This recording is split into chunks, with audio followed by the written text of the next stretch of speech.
For this electrochemistry experiment, we're making homemade batteries using ice cube trays, copper wires, steel screws, and tap water. I have assembled the homemade battery here using the copper wire, screws, and the tap water.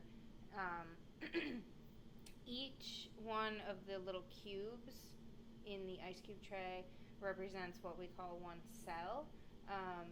If you think of like a remote control for a television, oftentimes the remote takes more than one battery.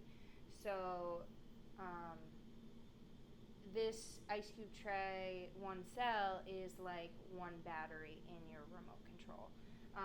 So if we were to power our remote control, we would need two batteries. So that's two cells.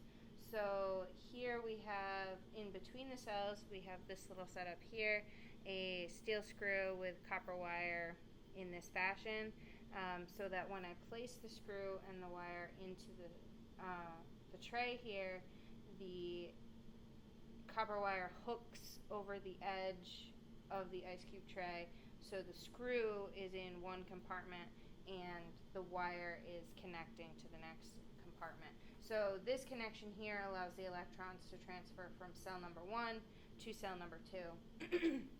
So our ice cube tray is like one big circuit. Right now the circuit is not complete because I have one screw outside of my cells. So if we watch here on the Logger Pro screen, there we go. This reading of about 1.47 here, this is just the baseline reading. It doesn't mean anything. It's just a Logger Pro trying to measure a voltage, but it's not complete, so it really can't do anything. But if I take this screw and I stick it into the first cell to complete a circuit with one cell, we see that the potential changes to about 0.9.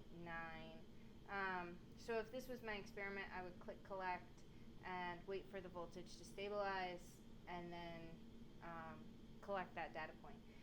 So watch what happens when I move to the second cell. So remember that this bridge of the screw and the copper is allowing electrons to flow between the two cells. So I see that there is an increase in the potential by adding a second cell. So if we think back to the remote battery example, it takes two batteries to power the remote because one battery is not enough. And then if I move to three batteries here, we see the voltage jumps up even more to around 2.6. And four cells is around 3.4, and on and on. So this ice cube tray can make 14 cubes. So if I go all the way to the end here and complete the circuit on this side, we see that we actually get around 10 volts for this tray, which is pretty impressive here. So this is how we would make a homemade ice cube tray battery.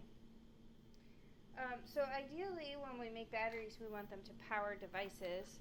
So see here, I have an example of a TI-30X calculator here. You can see up here I have removed the solar panel and also the battery that powers the calculator as well. So if I press the on button, which I am pressing here, nothing happens.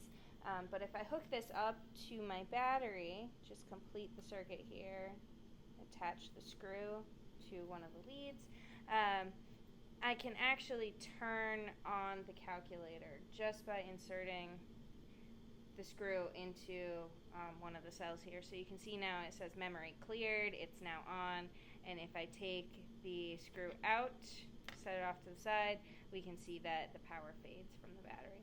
So we can actually determine how many cells it takes to turn the battery on. If I start with 1, nothing happens. If I move to 2, it turns on. So if you recall, 2 cells had a potential of about 1.5 volts. So this calculator runs on about 1.5 volts. If I go all the way to the 14th cell, which was about 10 volts, we see that it still turns on. So we are generating enough power with our ice cube tray battery to power a simple calculator. Okay. I can use my battery to light up this little light as well.